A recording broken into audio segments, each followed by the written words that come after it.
So right now mga kababayan, kasama tayo sa press conference with Commodore Tariela ng Philippine Coast Guard para matanong natin kung ano yung progress doon sa nangyaring banggaan o binangga yung ating barko sa West Philippine Sea. Nangyari po kapong Monday, early in the morning, nabutas po yung ating barko. So alamin natin po kay Commodore J. Tariela kung ano yung magiging mga aksyon natin ng Philippine government. Kasi sa narinig ko sa kanya sa interview ng mainstream media, ito nagbabagang mga balita at pagtalakay sa mga isyu na lipunan.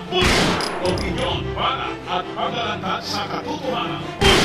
What you see is what you get. Unisan. Na daw yung pinakang malala na nangyari sa atin pong vessel. So we have our online press conference po. Yan mga kasama natin po. Yung ibang kasama natin mga vloggers, face-to-face interview po sila. Ako kasi malayo. So pinili ko na lang mga kababayan online interview with Commodore J. Tariela, ang spokesperson po para dito sa West Philippine Sea. So pwede na po ako na yung magsimula ng unang tanong, sir. Mga kababayan, si Commodore J. Tat sa ating meeting ngayon pong umaga in relation po sa nangyaring latest incident sa West Philippine Sea.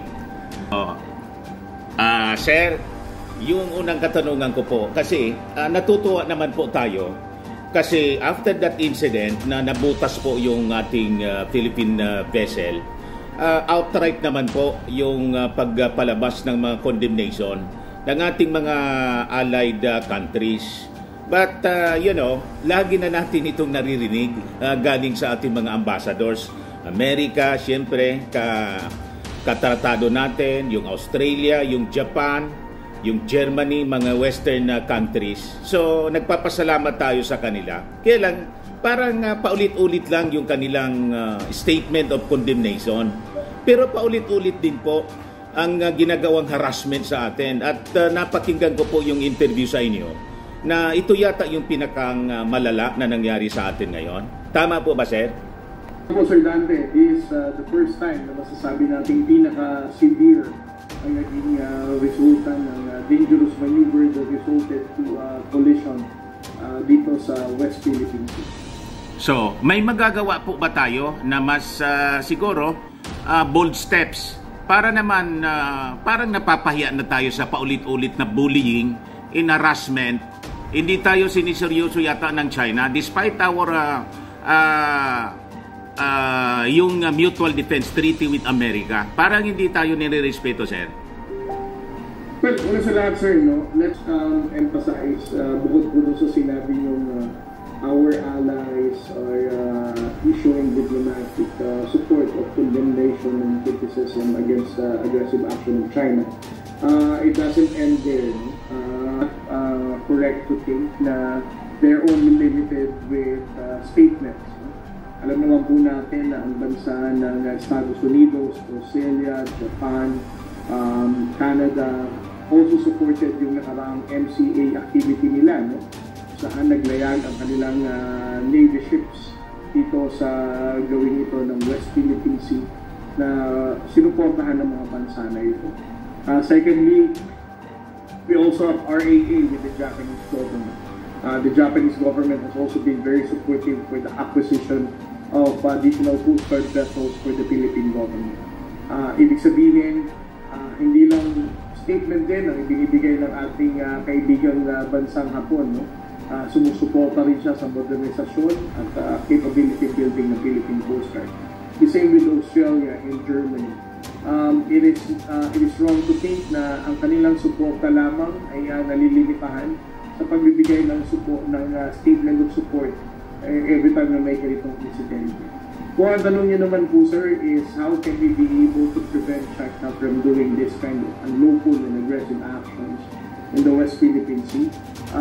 Kung alam po ng kahit na sinong bansa, na atin po mga kaalyado, how we can be able to prevent Xi Jinping from doing these unlawful actions, siguro po nagawa na natin.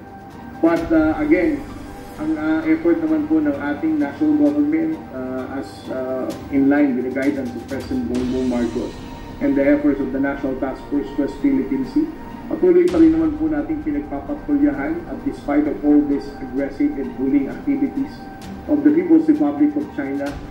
Sa inyo yung full story ng balitang yan, click subscribe muna dito sa ating YouTube channel and hit the notification bell para lagi po kayong updated sa mga kaganapan dito sa ating bansa.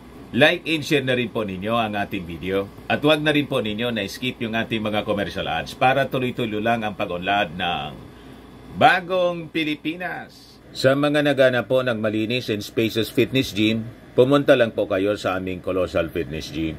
We also offer Grab Car Rental with our brand new 2023 model ng Toyota Innova. We also accept booking for those who are planning to travel via PAL, Cebu Pacific, and other airline companies, local and international, and bills payment for Meralco Bills, Aleco Bills, PLDT, etc. Ang Colossal Fitness Gym is located at 3rd floor Security Bank Building, Lanco Business Park, Legazpi City, Albay. For inquiries, look for Gilon Maravillas, contact number 0966-802-0949.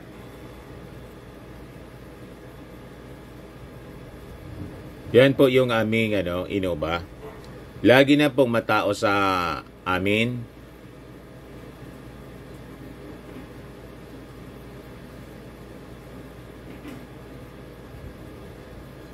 Yan po mga bagong clients namin. Napakaganda at colorful at napakalinis ng aming gym po. Pati mga foreigners po pumupunta sa amin, mga British tourist po sila dito sa Legazpi. Na-set up na rin po yung aming mga brand new gym equipment.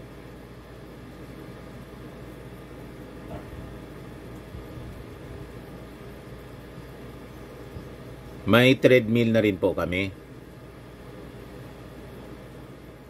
Ito naman po yung bago naming product na binibenta online.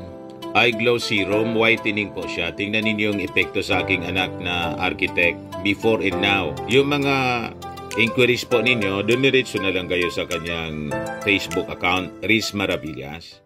Ito naman po, Firmax Firming and Lifting Cream, pinapahid po sa mga pulses in affected area. Mainam po sa paninigas ng mga kaso-kasuan. Ito naman po, Automax Radiant Serum. Sa mukha naman yung application, anti-aging po siya. You will look 10 years younger than your age. Sa mga cancer patients naman po, baka lang gusto ninyo itong itry. Neng siya red mixed fruit drink. Hindi mo po siya gamot, food supplement siya. Kaya lang, gawa siya mga kababayan sa goji berry. Yung goji berry may anti-cancer properties. O ngayon, yung mga inquiries ninyo, dumiretso na lang kayo sa aming messenger sa Facebook para masagot namin agad. Ayos pa?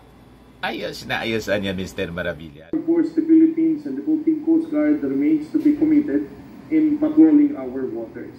Pero hindi ko naman po sinasabing the Armed Forces of the Philippines counter action with the same level of aggression. Ang pag-utos po ng ating Pangulong Bongbong Marcos ay napakaliwanag. It's very clear. We're not going to respond with the same level of aggression as what they have been doing. We're not going to respond to those bullying tactics that they are throwing at us.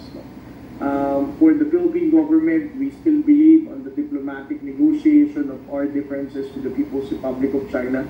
And we're not going to be the reason of an elevated escalation in the West Philippines. Yeah, sir. What about other countries na claimant din po?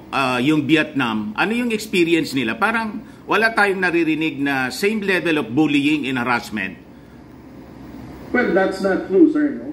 Vietnam has also been experiencing the same. There's also encroaching. There's also harassment sa kanilang oil rig platforms. The same with Malaysia. Ang ating pong mga neighboring countries na to just choose not to publicize it because of their own interpretation of their own national interest. So, di ba pwede na siguro we learn from them kung paano para maging effective yung ating sistema ng pag-assert natin ng ating sovereign rights? Sir Dante, what can we learn from them? They're also experiencing the same level of aggression. Alin yung effective na dealings po? Yung sa atin o sa kanila? Well, as I said, no, kung ano man ang pinagdadaanan natin, ganun din naman ang pinagdadaanan nila. Malaysian fishermen are also experiencing harassment from Chinese Coast Guard. The same thing with the Vietnamese fishermen. Ang difference lang naman natin is tayo, we choose to publicize, kaya napag-uusapan natin ngayon, katulad niyo po sir, as an ordinary citizen of this country, is pretty aware of what's happening. But for Vietnam and Malaysia, there are very limited of information that they are releasing to the public. That's why it also made us believe that they are not experiencing the same level of aggression like what we are having. Yeah. Pakikwento muna sa amin kasi kanina hindi naman namin narinig yung face-to-face press con. Iwan ko kung naitanong na sa inyo. Ano ba talaga nangyari? Kasi yung pinalabas kaagad ng China, tayo yung may kasalanan. Tayo yung bumangga. Ano ba yung kwento na totoo? Well, ang BRP Bagakay po, ang 4410 at ang BRP Cape Engaño ay umalis po ng Buliluyan Port kung nakaraang gabi. At ang mission po nito ay magdala ng supply sa Lawak Island at Patag Island. Mayroon po tayong Coast Guard personnel na nakastation dito. Pagdating po ng alas 3 ng madaling araw, kaninang kahapon ng umaga, nang dumaan po tayo sa vicinity na Escoda Shoal at a distance of approximately 20 nautical miles. The Coast Guard vessels experienced harassment and dangerous maneuver ng Chinese Coast Guard vessels at nagresulta ito ng pagbangga nila sa gawing buntot ng ating mga barko, no? Na nagkaroon ng malalaking hole which I released to the media yesterday. But despite of all the sustained damages ng ating mga barko, dinesisyonan pa rin po ng ating commanding officers ng Coast Guard vessels na ituloy pa rin po ang mission nila para magdala ng supply sa ating mga Coast Guard personnel. As of this time, these two Coast Guard vessels ay in Pag-asa Island. Yeah, may estimate na po kayo ng damage? The estimate of the damage incurred natin sa banggaan na ito will only be completed kapag dumating na po siya sa puerto sa Palawan. Nasa gitna pa ng dagat sila? Nandun pa rin? Nasa Pag-asa pa rin po sila, sir. Opo. Walang injury po sa atin? As of this time, sir, wala po tayong napabalitang injury. Ang ating pong komandante, Admiral Ronnie Higavan, was able to talk to the commanding officers of the vessels. At kinupirma niya po na ang moral ng ating pong mga Coast Guard personnel remains high at walang injury na nagkaroon po sa mga tauhan natin sa mga barko. Ito pong nangyayaring multilateral patrol, di ba? May nangyari na noon yung sa Australia, with Japan, with America. Tingin niyo, effective ba siya para yung aggression ng China ay matuldukan? Well, it depends on how you would like to interpret kung ano ang objective ng ganitong MCA activity. No? The main objective of MCA, Joint Patrol na pinagdaanan ng Australia, ng Canada, Japan, Philippines, and US, is to show the entire world, not just for China, that we are cooperating for the freedom of navigation and enforcing a rules-based order. Kung tatanungin niyo po ako kung effective ito in countering Chinese aggression, again, if there's somebody in the world who knows how to prevent China in doing these unlawful activities, tingin ko po sir, dapat na tawanan natin to noon pa. Yeah. And ito bang ginagawa ninyong freedom of navigation? Di ba laging binubuntutan din ng China? So parang nakaka-insulto kasi pag naririnig natin yung ganun. Parang hindi nire-respeto yung sabi natin, superior force ang dapat kailangan. Well, that's the reason why we're creating alliances for us to create a superior force as a deterrence in bully countries like China. Ito po ang dahilan kung bakit we are engaging like-minded states, no, to deter China from choosing to violate the international law. Okay. Hindi ba pwedeng tularan natin yung ginagawa doon sa Middle East ng Amerika? Right now nga po, because of the tension, although ayaw natin ng ganun, baka magkagulo lalo. Nagpadala na doon ng aircraft carrier. yung Amerika para i-deter po yung possible tension na ginagawa ng Iran with Israel. Alam naman po ninyo kung anong kwento doon. Well, una po sa lahat, sir, magkaiba po ang issue sa Middle East at sa South China Sea. Ang nangyayari po sa Middle East is definitely a shooting war mula nung nakaraang mga buwan pa po. It is a shooting war between Israel and now with Iran. So, ibig sabihin, alam na talaga natin merong kinetic conflict. Ito po sa West Philippines, hindi pa po tayo dumadaan sa ganyang level ng tensyon at conflict with the People's Republic of China.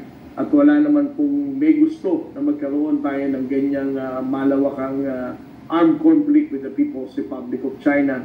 That's why the President has always been mentioning there are diplomatic strategies that this government is extending to the People's Republic of China para siguraduhin magkaroon pa rin tayo ng mapayapa at maayos pakikipag-usap sa bansang China. So ano yung mga actions ninyo ngayon with this, yung pinakang malala ng ginawa ng China sa atin? Well, as far as the Philippine Coast Guard is concerned, we have documented all of this. As of this time, ongoing pa rin po ang supply operation. Of course, we're going to submit this to the National Task Force West Philippine Sea. And then it's for the DFA, DOJ, as concerned government agencies to come up with the necessary policy recommendation, whether it's diplomatic or legal. At isasubmit po ito ng ating National Security Advisor sa ating pong Pangulo. Walang injury po sa atin, sir? Ngayon? Ngayon wala. Maraming salamat, sir. Siguro yung ating mga kasama din naman mapagbigyan nating makapagtanong. Maraming salamat, sir. SITREP, a podcast on Philippine affairs and Philippine interests. So I guess the first question, sir, I know this has already been asked several times to you, but very, very briefly for our podcast, can you tell our listeners what is the status of our two Coast Guard vessels, the BRP Boracay and the BRP Cape Engaño? Are our servicemen safe, and how soon do we expect repairs to be made? Because we've lost already. Those two vessels will likely be unoperational for a short while. Well, as of this time, those two Coast Guard vessels are still carrying out the supply operation. It's now located in Pag-asa Island with regard to the assessment of the damage incurred because of the intentional ramming of the Chinese Coast Guard. It is only going to be evaluated once it reaches its port in Palawan. As to the complete details of the structural damage, we will be releasing that to the public once we have already identified the extent of such collision. For our personnel, nobody was reported to be injured, as reported by the commanding officer of the vessel to the Commandant of the Philippine Coast Guard, Admiral Ronnie Limcavan. But they have also mentioned that the morale of the Coast Guard crew for BRP Boracay and BRP Cape Engaño remains to be very high. Thank you, Commodore. My next question would be concerning the intent of the Chinese Coast Guard, or what we think was their intent. I heard you talk about this briefly at the Cafe Adriatico yesterday. So basically, what is the intent of the Chinese with this action? Is it to basically damage our vessels? Is it to prevent what they consider our naval actions? Because we were 20 kilometers away from the shoal, and our vessels seemed to be attacked in the high seas. What do they hope to achieve from such provocative actions? Well, we can only speculate that the reason why the Chinese Coast Guard deliberately rammed these two 44-meter vessels is because the Chinese government probably thinks that these vessels are reinforcement for the 9701. For the past so many days, the Chinese government has been criticizing the Philippine Coast Guard that we are, creating a forward deployment force in Skoda Shoal. They're also saying that this is a semi-grounded vessel. They also claim that the Philippine Coast Guard vessel will be deploying more vessels in Skoda. So, but despite of that, of us denying such wrong hypothesis of the Chinese government, they keep on insisting that that is our objective. So yesterday morning, when they saw these 44-meter vessels passing through the proximity of Skoda Shoal, the Chinese Coast Guard deliberately did a lot of dangerous maneuvers and resulted to ramming and collision with the Coast Guard vessel. Commodore Tariela, it would appear with the recent actions from the Chinese, not just from yesterday, but also with the previous occurrences of collisions, that the Chinese are out to weaken our material capability of our forces by debilitating our vessels. We also saw with them actively water cannoning our communication equipments in previous encounters. With this in mind, is the Coast Guard prepared for more such incidents in the future when our vessels will actually be wounded? No, will be damaged? Are we actively repairing our vessels? Can we actively repair them at such a rate? And are we going to get new Coast Guard vessels soon? Will there be retrofitting of our vessels with this in mind, the fact that they're actively damaging our vessels now? Well, the first Coast Guard vessel that was damaged by the Chinese Coast Guard was in Bao de Masinloc when they used a jet stream water cannon that even targeted our communication and navigation equipment. That vessel is already in seaworthy condition. It was already repaired and already attended to by our engineers to fix the seaworthiness of the vessel. With your question as to how prepared the Philippine Coast Guard in ensuring that we're not going to run out of assets to deploy in the West Philippine Sea. In my conversation with the Commandant yesterday, Admiral Ronnie Hill Gavan, he said that despite of our limited number of vessels, he would still prioritize the deployment in the West Philippine Sea. So you can, I can already inform you that even if these two vessels that are currently deployed in Palawan have sustained damages because of the hole created by the ramming, you can expect that two more Coast Guard vessels, 44-meter vessels, will once again replace this 4410 and 4411 in the next coming days.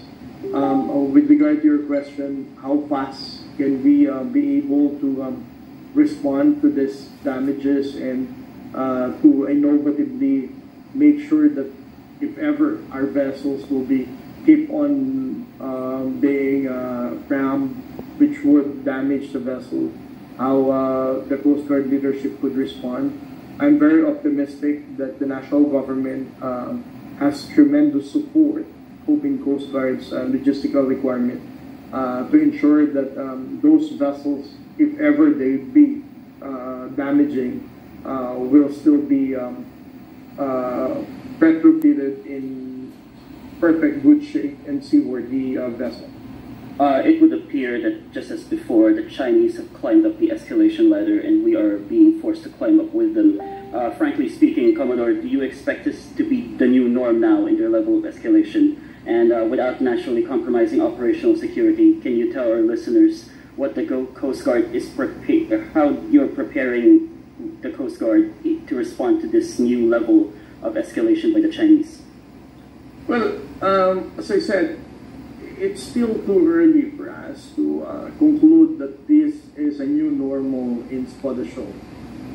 As what I explained to you, this is just the People's Republic of China being paranoid on our intention in Skoda Shoal. However, if ever, let's just say this would be a norm for the Chinese Coast Guard to make it difficult for us to spot the shoal, I still have tremendous respect and appreciation to the diplomats of the Department of Foreign Affairs to come up with a much more peaceful and diplomatic strategy to ensure that the tension in Sabina Shoal will be easing up and would still allow our Coast Guard vessels to patrol and maintain their presence in Skoda. My next two questions will be concerning popular narratives that seems to be going around. So for one, this is coming from even pro-Philippine sources that are more war hawk or from former military guys. There seems to be a perception that our Navy and our Coast Guard is showing a great deal of restraint to the point that we're unwilling to engage in the bardagulan, quote-unquote, it's the term used in the forum yesterday, in the bardagulan, which is the new norm in the high seas. Is the Philippines unwilling to engage in Bardagulan or in this sort of like tactics of the Chinese, or are we simply refining our strategy in the face of their aggression? Well, instead of responding to that question, I would like to return two questions. One, yes, sir. How prepared are we in doing this Bardagulan? Right. I think that's a valid question. Yes. People keep on mentioning that we need to fight back. We need to counter such aggressive response of China. The question is, how prepared are we in doing this kind of Bardagulan or aggressive response? Second, what is our strategic objective in doing this Bardagulan? Yes. Right now, we are maintaining a moral high ground that telling the world that it is the Filipinos that abide to the international law, that we're not provoking or escalating the tension, that we are willing to negotiate diplomatically and talk to the People's Republic of China so that it will not go up to an armed conflict. So that is the approach of President Bongbong Marcos, and that is the approach of the Department of Foreign Affairs. So just as a quick follow-up, sir, you think that the Philippines is gaining more materially and optically by showing restraint than in fighting back? Or than in, like, not so much as fighting back, but like matching their levels of escalation? Well, I think there are more strategic gains in maintaining this kind of response, wherein we don't allow, we are not, our response is not triggered by bullying or unlawful actions of China. Second, it is much better for us to have this kind of position, considering that more countries are still standing up on our side, supporting Yes. our position. And when it comes to another common narrative, this time coming from the Makapili camp, they would say that once again the Philippines got optical points, but nothing really. I think it's something that really needs to be countered, this narrative that we're gaining nothing out of this. So perhaps you can tell our audience, how is the Transparency Initiative actually benefiting the country? Or how is the assertive action of our president actually giving us material benefits in the both domestically and in the international stage? Because there are traders amongst us that would say that we're gaining nothing out of this. Well, you know, Ivan, the most important contribution of the Transparency Initiative is that we were able to inform the Filipino people about what we are fighting for, what is at stake, and what is happening in the West Philippine Sea. This is the most important contribution of the Transparency Initiative. And to add on that is that it is also important for us to continue doing this, as what President Bongbong Marcos mentioned in his State of the Nation address. We need to continue providing the right information to the Filipino people to awaken their sense of patriotism, and for the next generation of Filipinos to continue the fight. In the absence of the information that that the Filipinos will get in the West Philippine Sea, there will be a proliferation of fake news. It will be difficult for the government to get the support of the Filipino people. And the worst part of it is that the next coming generation of Filipinos, without the information, would eventually forget what we're fighting for. As what President Bongbong Marcos said, he did not promise that there is a quick fix in the South China Sea issue by the time he steps down in 2020. I think the most important part of the transparency is that we are holding the line for the next Filipinos to continue the fight in the West Philippine Sea. And as we go to our final interview, I would just like to say thank you for your service, sir, and thank you for being generous with your time. My last question would be, what can you say that the ordinary Filipino people can do to assist the actions of our Coast Guard and our security services? And do you have any last thoughts and comments as we wrap up this interview? Well, you know, Ivan, I've always been highlighting this fact. You're an ordinary Filipino and you're still wondering how you can support our position in the West Philippine Sea. And in your as you enjoy the comfort of your home, scrolling your iPad or smart tablets or smartphones, you can definitely support our fight in the West Philippine Sea. The greatest struggle that we are experiencing in the West Philippine Sea is the proliferation of fake news. If you're an ordinary Filipino, regardless whatever your age is, if there's a fake news that you would come across in your social media posts, please care to comment and share the right information so that we can be able to counter the trolls, the fake news purveyors in spreading the wrong information to the Filipino people. This is the most important contribution that you can give to President Bongbong Marcos. Commodore J. Torriel of the Philippine Coast Guard, thank you for your time, sir. Thank you. Thank you, Ivan. On this matter.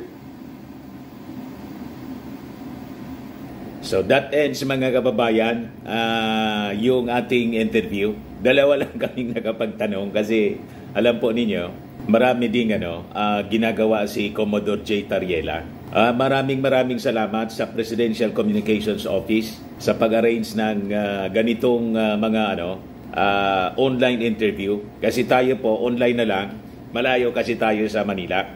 Ako po si Dante Maravillas. Bye-bye. God bless.